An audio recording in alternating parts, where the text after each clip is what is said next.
Assalamualaikum warahmatullahi wabarakatuh. Perkenalkan nama saya Nabila Putri Zara Monten, PM 2108260125 pada blok Hematologi dan Imunologi. Di sini saya akan menjelaskan mengenai leptospirosis. Yang pertama, definisi dari leptospirosis ini adalah penyakit infeksi yang disebabkan oleh bakteri Leptospira. Penyakit ini dapat menular dari hewan ke manusia dan biasanya terjadi melalui kontak dengan air atau tanah yang terkontaminasi oleh urin hewan yang terinfeksi, terutama pada tikus. Selanjutnya, untuk etiologi dari leptospirosis ini adalah bakteri Leptospira interrogans dan spesies lainnya. Untuk hewan reservoir utamanya itu yang pertama ada tikus, anjing, sapi, babi, dan hewan lainnya. Untuk gejala dari leptospirosis ini yang pertama demam mendadak tinggi, sakit kepala, nyeri otot terutama pada bagian betis, mual, muntah, mata merah, kelelahan, dan biasanya pada kasus berat dapat menyebabkan kerusakan hati, ginjal, perdarahan, dan juga hingga meningitis. Selanjutnya, untuk pencegahan dari leptospirosis ini, yang pertama itu menghindari kontak dengan air dan lingkungan yang terkontaminasi urin hewan. Selanjutnya, menggunakan pelindung seperti sepatu boots dan sarung tangan saat bekerja di area beresiko. Dan mengendalikan populasi tikus dan juga kebersihan lingkungan. Untuk pengobatan dari leptospirosis ini, yang pertama itu pengobatan antibiotik. Untuk pengobatan antibiotik ini adalah pengobatan utama untuk leptospirosis.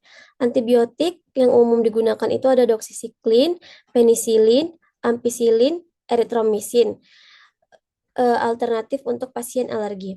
Dan biasanya pengobatan itu berlangsung selama 7 hari atau sesuai dengan anjuran dokter.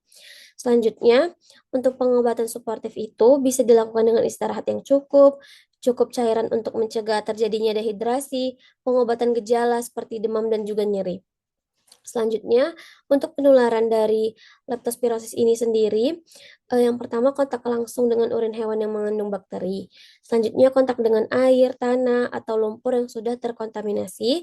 Selanjutnya bisa juga bakteri masuk ke tubuh melalui luka pada kulit, mukosa, bisa dari mata, hidung, mulut, atau melalui air yang tertelan.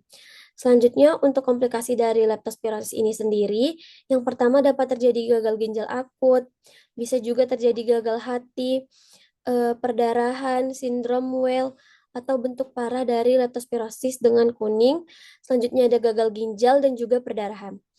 Untuk prognosis dari leptospirosis ini, yaitu tergantung pada waktu diagnosis dan pengobatan. Semakin cepat ditangani, semakin baik hasilnya. Selanjutnya juga bisa tergantung keparahan penyakit. Pada kasus ringan, biasanya sembuh total dengan pengobatan yang tepat. Selanjutnya, pada kasus berat dengan komplikasi seperti gagal ginjal atau perdarahan, bisa beresiko lebih tinggi dan membutuhkan perawatan yang lebih intensif. Untuk prognosis ringan sampai sedang itu biasanya kebanyakan pasien itu sembuh tanpa komplikasi dalam beberapa minggu.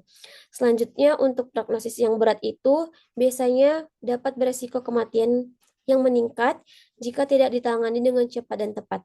Selanjutnya, bisa juga terjadi terutama pada sindrom Well. Ini referensi yang saya gunakan.